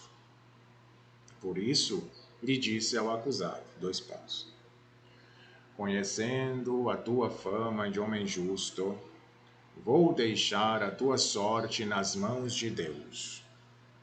Escreverei em 2 papéis separados as palavras culpado e inocente. Você escolherá e será a providência, Deus, quem decidirá o teu destino, o seu destino. Lógico, evidente, né? O perverso funcionário, o juiz, né? Havia preparado 2 papéis com a mesma palavra, culpado. A vítima, mesmo sem conhecer os detalhes, se deu conta de que o sistema era uma armadilha. Quando o juiz ordenou que o homem pegasse um dos papéis, o homem respirou profundamente e permaneceu em silêncio uns segundos com os olhos fechados. Quando a sala, os presentes, começava já a ficar impaciente, abriu os olhos e, com um sorriso, pegou um dos papéis, colocou na boca e o engoliu rapidamente. Surpresos e indignados, os presentes, os que estavam presentes, lhe repreenderam, disseram: Mas o que você fez? Agora, como diabos vamos saber o veredito? É muito simples, replicou o homem. É questão de ler o papel que sobrou e saberemos o que dizia o papel que eu engoli. Com ira e com raiva, deveram liberar o acusado e jamais voltaram a incomodá-lo. Ponto. Bom, como eu disse, eu parto do pressuposto de que há um outro sentido por trás, né? Que nesse exemplar, especificamente, de certa forma, é condensado por um fragmento posterior, pelos próprios autores, né, do texto, do enunciado, do discurso, né? E que é uma frase que é atribuída a Einstein, que diz que, por mais difícil que se nos apresente uma situação, nunca deixemos de buscar a saída, nem de lutar até o último momento. Em momentos de crises, só a imaginação é mais importante que o conhecimento. Como eu disse, é uma frase atribuída a Einstein, que de certa forma condensa esse sentido alegórico, né, do texto. Mas nem todos os exemplares de meu corpus de pesquisa têm esse pós-scriptum, né, esse texto pós-parabólico. Né? Bom, então, antes do segundo exemplar, lembrem da solicitação que eu fiz, né? De que trata esse texto? E mais uma vez, tentemos condensar o sentido numa única palavra ou numa oposição de palavras, né? Por exemplo, amor e ódio, ou a riqueza, a pobreza, enfim, certo? Da mesma forma, faremos com esse segundo exemplar, que tem como título O Problema. O Problema. E diz: um grande mestre e um guardião compartilhavam a administração de um monastério zen. Certo dia, o guardião morreu e havia que substituí-lo. O grande mestre reuniu a todos os seus discípulos para escolher a quem teria essa honra. E disse: Vou apresentar a vocês um problema. Disse: aquele que o resolver primeiro será o novo guardião do templo. Trouxe ao centro da sala um banco, colocou sobre esse banco um enorme e lindo vaso de flores, né, de porcelana, com uma linda rosa vermelha, e disse: Este é o problema. Os discípulos contemplavam perplexos o que viam. Os desenhos sofisticados e raros da porcelana, a frescura e elegância da flor. Que representava aquilo? Que fazer? Qual era o enigma? Todos estavam paralisados. Depois de alguns minutos, um aluno se levantou, olhou para o mestre e para os demais discípulos, caminhou em direção ao vaso com determinação, o retirou do banco e o colocou no chão. O Senhor é o novo guardião, disse o grande mestre, e explicou. Eu fui muito claro. Eu disse a vocês que vocês estavam diante de um problema. Não importa o quão belo e fascinante sejam, os problemas têm que ser resolvidos. Pode se tratar de um vaso de porcelana muito bonito, muito raro, um belo amor que já não tem sentido, um caminho que devemos abandonar, mas que insistimos em percorrer porque nos traz comodidades. Não importa. Só existe uma forma de lidar com os problemas: atacá-los de frente. Nesses momentos, não podemos ter piedade, nem nos deixar tentar pelo lado fascinante que qualquer conflito leva consigo. Ponto, né? Assim como o exemplar anterior, esse também tem um discurso pós-parabólico, né, que tenta condensar o sentido alegórico do texto e diz o seguinte, né? Os problemas têm um raro efeito sobre a maioria de nós. Nós gostamos de contemplá-los, de analisá-los, de dar voltas, de comentá-los. Acontece com frequência que comparamos os nossos problemas com os dos demais e dizemos: seu problema não é nada, espere a que eu conte o meu. E isso se deu em chamar parálises por análise, paralisação por análise, a este processo de contemplação e inanição. E a solução do problema? Bom, mais uma vez, pergunta de que trata o texto. E o exemplar número 3, né, que tem como título Fortunas del Campo, é uma espécie, fortunas é como bênçãos, né, bênçãos do campo. E diz assim: certa vez, um acaudalado, um rico, né, uma pessoa de posses, de bens, né, um rico pai de família, levou o seu filho a uma viagem pelo campo, com o firme propósito de que este visse o quão pobres eram certas pessoas e que compreendesse o valor das coisas e o afortunados, os sortudos, os abençoados, né, que eles eram. Estiveram um dia e uma noite na fazenda de uma família camponesa muito humilde. Ao concluir a viagem, já de regresso em casa, já de volta para casa, perguntou para o filho, né? O que você achou da viagem? Muito bonita, papai. Você viu o quão pobre, o que tão pobre e necessitada podem ser as pessoas? Sim. O que você aprendeu? E o filho diz: eu vi que nós temos um cachorro em casa, eles têm 4. Nós temos uma piscina de 25 metros, eles têm um riacho sem fim. Nós temos lâmpadas importadas no pátio e eles têm as estrelas.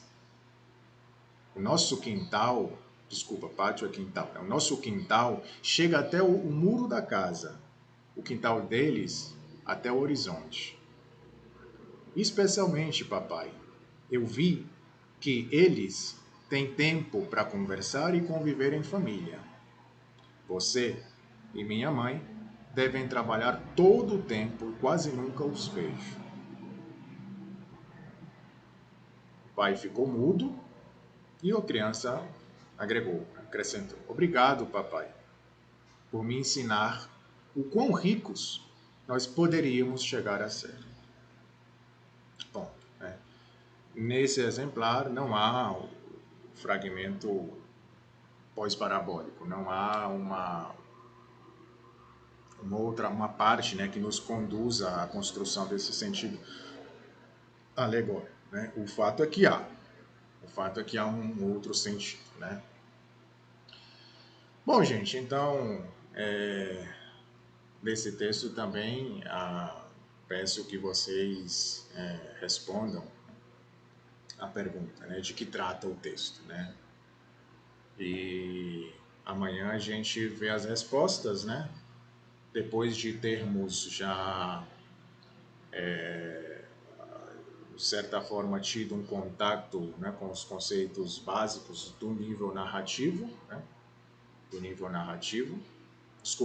fundamental. E aí vamos ver se coincidimos, né, com as nossas respostas, tá bom? Então, é isso. Eu agora faço um repasso. Um repasso é uma revisão, né, do que foi visto hoje.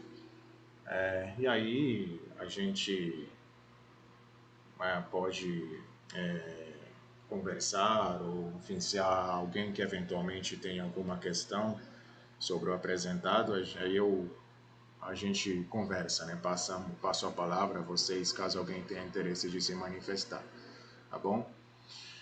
Então, a gente começou o nosso encontro de hoje, né, tratando de definir, né, semiótica, certo? A gente viu que, do ponto de vista etimológico, semiótico, ou semióticos, do grego, né, é algo relacionado aos sinais ou às marcas, né, certo? E que essa acepção, ou esse termo, na verdade, foi ganhando outras acepções ao longo do tempo, né? Nós vimos principalmente três acepções, né? A semiótica como grandeza manifestada a qualquer que se proponha a conhecer, né?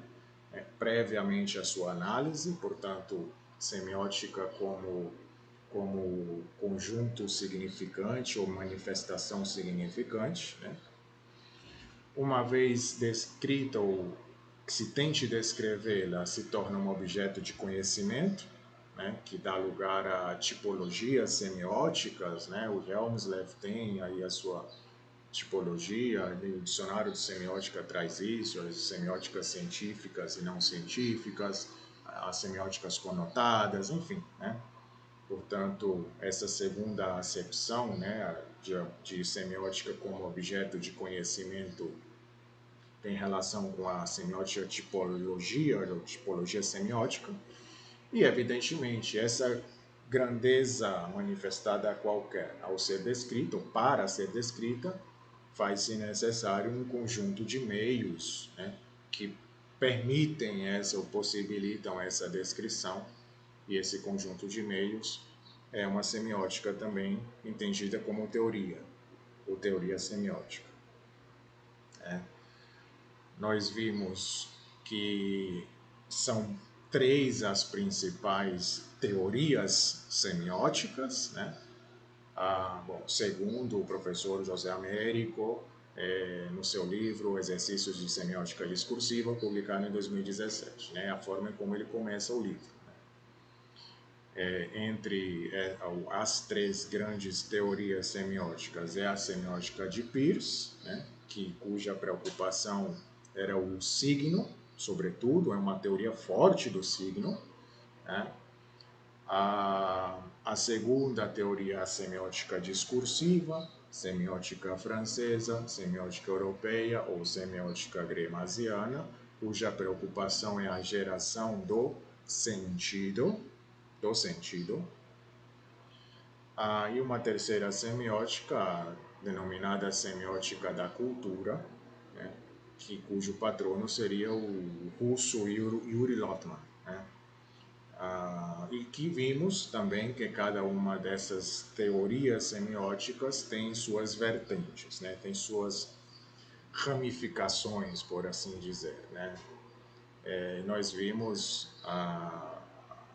dentro da semiótica discursiva 5, né, ramificações: a semiótica das práticas, né, atribuída a Jacques Fontany; a semiótica atensiva do Claude Zilberberg; a semiótica das instâncias do Jean-Claude Coquet, né, a semiótica das interações ou a sociossemiótica do Eric Landowski e a semiótica da estesia, né, do Bourdieu, do Jean-François Bourdieu, né? Bom, também acho que é pertinente dizer que existem outras, né? O professor Valdir Beividas, inclusive, mencionou um grande semioticista italiano, o Umberto Eco, né? E, enfim, existem outras vertentes aí, certo? Mas insistir no fato, primeiro, né, de que a alusão a essas vertentes é para que vocês tenham conhecimento de que elas existem, né, de que, portanto, o discurso ele pode ser analisado por diversos vieses, né? E segundo, a semiótica da qual nós falaremos nesse curso é a semiótica discursiva, né, ou gremasiana, sobretudo, né? E gremasiana no seu núcleo duro, né? Gremasiana mesmo, tá bom? Bom, então, nós vimos, aí eu vou passando os slides, né, já apresentados hoje, só para refrescar a nossa memória, né? Nós vimos o Goethe, né, a morfologia das plantas, ou a metamorfose das plantas, né, o livro que foi publicado pelo Goethe aí no final do século XVIII, que sugeria exatamente isso, né, que todas as estruturas botânicas, da raiz aos frutos, eram metamorfoses de um único órgão basal, né? Portanto, independentemente da configuração manifestante das estruturas botânicas, todas elas têm uma estrutura comum, né? E que bom, eu mostrei aí as folhas, né? Acho que é relativamente evidente, né? Embora, como dizia o Benveniste, né? Às vezes é útil pedir a evidência que se justifique, né? É uma frase da qual eu gosto bastante, né? Dita pelo Benveniste no Problemas de Linguística Geral. Às vezes é útil pedir a evidência que se justifique, né? Não é por ser evidente que é verdade, digamos assim, né? Mas parece ser evidente que, independentemente das configurações, né, todas as folhas, nesse caso, têm uma estrutura comum, né? E esse pensamento estruturalista, nós vimos, né, que o próprio, né, influenciado, sobretudo pelo Goethe, ele cita o Goethe no prefácio da sua obra Morfologia do Conto Maravilhoso, e o próprio, né, tá aqui o próprio, ele tenta evidenciar a estrutura comum que subjaz não as folhas e não as estruturas botânicas, mas o conto maravilhoso russo. Ele faz uma análise minuciosa, como nós vimos, né, e elenca 31 funções, e na obra ele descreve cada uma delas com relativo detalhe, né, e 7 personagens, né, e a partir desse modelo elaborado pelo Vladimir Prop, né, que a semiótica constrói a sua teoria, sobretudo a teoria relacionada à narratividade, né? A narratividade, tá bom? Bom, então nós vimos que a semiótica se preocupa pela geração do sentido, né? E é de fato como o Bertrand começa a obra dele, né? Nós vimos que ele começa o livro dizendo isso, né? O objeto da semiótica é o sentido, né? Ele continua dizendo que é um domínio muito vasto, né, do qual se ocupam as ciências humanas, da filosofia linguística, da antropologia, história, da psicologia, sociologia. Portanto, há de se restringir o que é que a semiótica está chamando de sentido. E eu acho que essa condensação é bem feita pelo Luiz Tati, pelo professor Luiz Tati, o professor aqui da USP, né? Ele diz que a teoria semiótica tem como meta a descrição do que Elmslev denominou de forma do conteúdo, que é o quê? Uma espécie de estrutura geral de significação que subjaz a qualquer texto, a qualquer manifestação significante, certo? E o Greimas, nós vimos que ele foi além, né? Ele não se preocupou nem com as estruturas botânicas e menos ainda especificamente com os contos maravilhosos, né? Mas ele vai muito além e diz que qualquer manifestação significante tem uma estrutura de significação que a subjaz. E ele propõe uma proposta bastante ousada, né? E é por isso que as categorias com as quais a semiótica trabalha têm que ser categorias amplas, né, para dar conta da amplitude das formas do conteúdo, né, e dos textos em qualquer manifestação. E por isso nós vimos que a semiótica se preocupa com o plano do conteúdo, né? Não interessa se é um texto verbal, se é um filme, ou se é uma música, ou se é uma escultura, né? As categorias com as quais a semiótica trabalha pretendem dar conta de qualquer manifestação significante, independentemente de como ela é expressa, porque a preocupação primeira da semiótica é o plano do conteúdo, certo? Evidentemente, haverá questões da expressão que influenciem no conteúdo, e essas questões da expressão que têm relação com a significação, aí a semiótica tenta também dar conta, né? O que a semiótica denomina de semissimbolismo, né? Mas a preocupação primeira da semiótica é a descrição do plano do conteúdo, né? Certo? Bom, nós vimos a obra seminal, né, os influenciadores, Ferdinand Saussure, né, os discípulos que escreveram o curso de Linguística Geral. Vimos o Benveniste, né, com a noção de que o sentido foi relegado durante muito tempo, né, e que era inútil, né, essa tentativa de ignorar ou expulsar o sentido era inútil. De uma hora ou outra ele tinha que se apresentar, não, para os linguistas, né?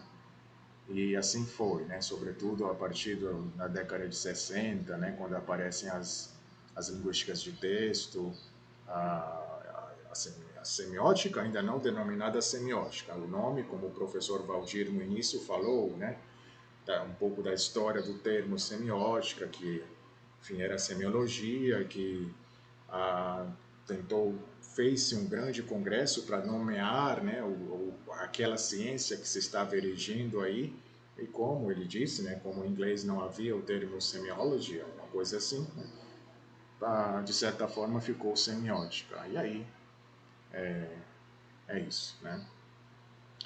Bom, também disse a vocês que esse curso vai ser quase que uma leitura comentada, né, da teoria semiótica do texto, né?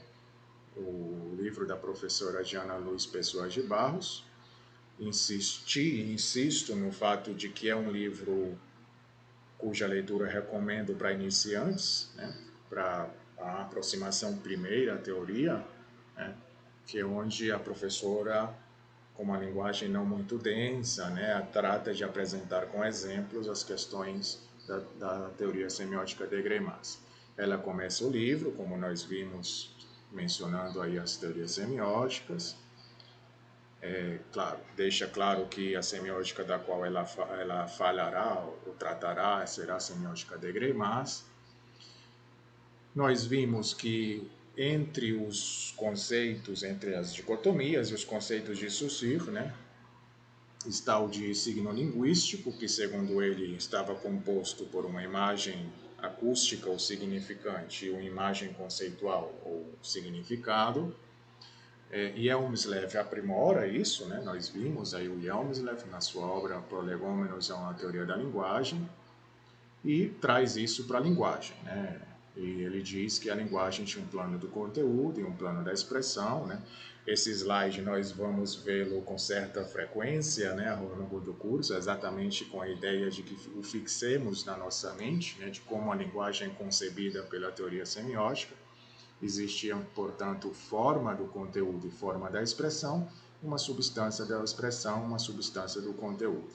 A fonética prioriza o trabalho com a substância da expressão, enquanto que a fonologia, por exemplo, né, prioriza a estruturação desses fones trabalhados na fonética, né, e, portanto, prioriza a forma da expressão.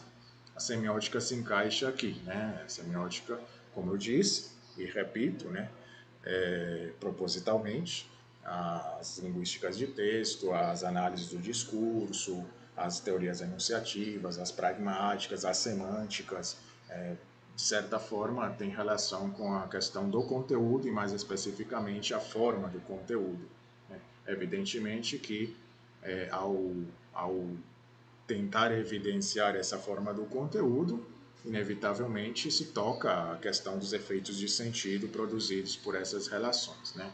Assim como a fonologia, de certa forma, tem uma relação bastante estreita com a fonética, né? A semiótica tem relação bastante estreita com os efeitos de sentido produzidos, né?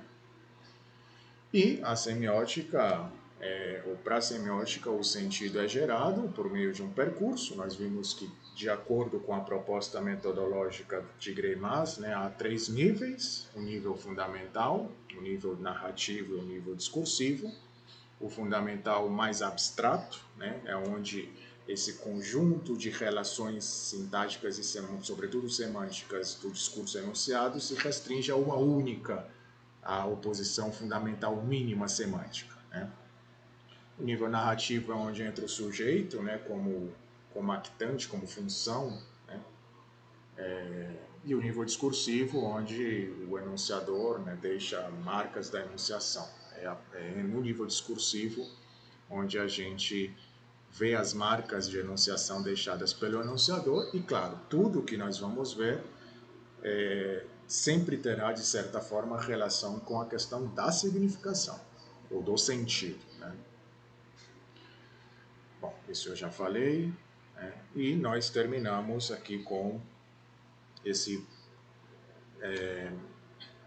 quadro, né, que está no dicionário de semiótica. Eu falei para vocês do dicionário, né? A semiótica tem um dicionário, né? E esse é o quadro que está lá no dicionário, que condensa o percurso gerativo, né? O nível fundamental, o narrativo e o discursivo, né? Cada um com o seu componente sintático e semântico, né? O componente sintático, como nós veremos, que trabalha as relações das categorias, né, dentro de cada nível. E os efeitos de sentido produzidos por essas relações, né, são abordados no componente semântico de cada nível, né? Bom, gente, então, para hoje seria isso, né? Muchas gracias aí por la assistência, pela presença. Muito obrigado pela presença virtual de vocês. E, bom, eu não estou mais apresentando, né? E aí eu gostaria de, bom, caso alguém tenha alguma questão, né, algum comentário, deixa eu ver aqui o chat, né? Passaram algumas questões aqui, bom, sobre a presença. Bom, presença, como eu disse, né? Você participando já consta a presença, né? Bom, a professora Terezinha, que está presente, está me fazendo o favor de fazer esse registro, né? De modo que eu agradeço publicamente, professora Terezinha, obrigado pela colaboração. Bom, a gente vê tanto SUSI durante a graduação, depois a gente até internaliza. Bom, SUSI é consenso, né, que é o pai da linguística moderna. Então, quase imprescindível, que, bom, estudantes de letras tenham contato com esse autor, né? Uma curiosidade para compartilhar, em 2003 foi publicado os manuscritos de Saussure, sim, encontrados pela família. Muito bem, Emily. Escritos de linguística geral, sim, Genebra. Se faz muita referência a esses manuscritos hoje, exatamente. Até mais do que o curso de linguística geral, exatamente, Emily, exatamente, né?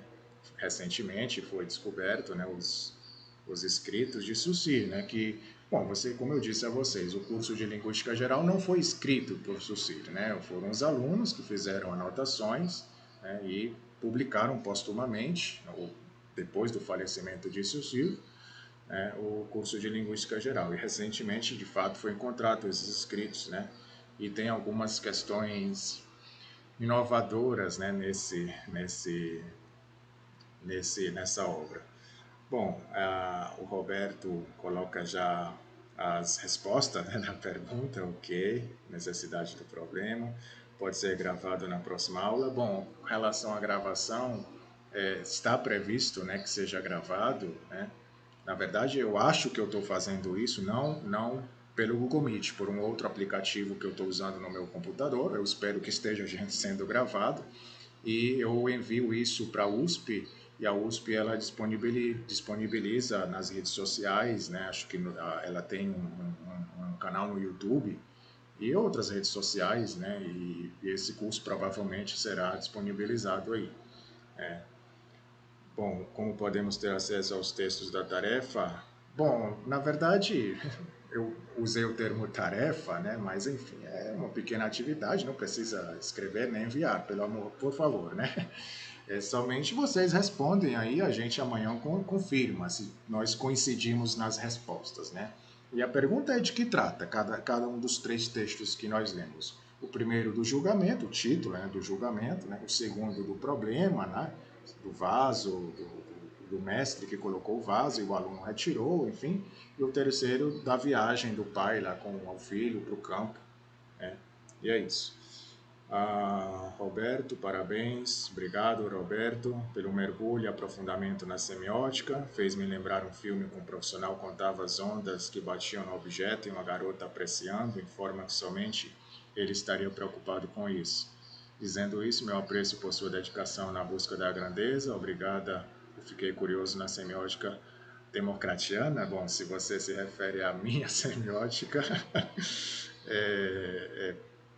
bom, longe de mim, né? Longe de mim. Evidentemente, gente, eu acho que eu, muito rapidamente aqui, dizer que nem sei se é o momento adequado, né? Nesse primeiro contato que a gente está tendo com a semiótica, mas enfim, dizer que teoria não é religião, teoria não é dogma. O que é que eu quero dizer? Não é que a gente tem que concordar com tudo, gente. Não é porque Saussure disse que é verdade, não é porque Ian Slev disse que é verdade. Há sempre uma outra coisa que a gente fica com a pulga atrás da orelha e a ciência se constrói assim, não? Com essas pulgas atrás da orelha e a gente vai reformulando. A semiótica é uma teoria em construção, né? Acho que toda teoria é ter uma teoria em construção. Então, o que eu quero dizer com isso? Que há questões com as quais, digamos, não é que eu não concorde, mas que há uma possibilidade de discordância, inclusive dentro da semiótica de Greimas, né? No entanto, eu apresento a vocês o que é quase consenso entre os semioticistas, né? Essa questão do percurso, os níveis do percurso, as categorias com as quais nós vamos trabalhar aqui, diria eu que é quase um consenso entre qualquer semioticista greimasiano, né?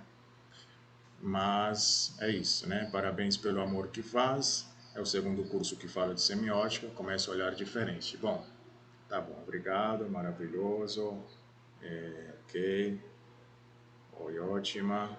Bom, há um link de um PDF aí. Obrigado. Bom, gente, então é possível encontrar as versões em PDF. Assim, vocês colocam, acho que www.laculpesdelavaga.com, né? E aí tem um site, né? E aí eles disponibilizam, né? Em PDF, eu não sei, tem um site com todos os exemplares. Não sei se lá tem um PDF, acho que não. Mas é possível que vocês encontrem pela internet esse livro, né? Então, gente, obrigado. Se ninguém tiver nenhuma questão, eu agradeço mais uma vez a presença de vocês e amanhã a gente faz uma revisão do visto hoje e aí começamos a ver os níveis do percurso, nível fundamental, os demais. Muito obrigado. Até amanhã.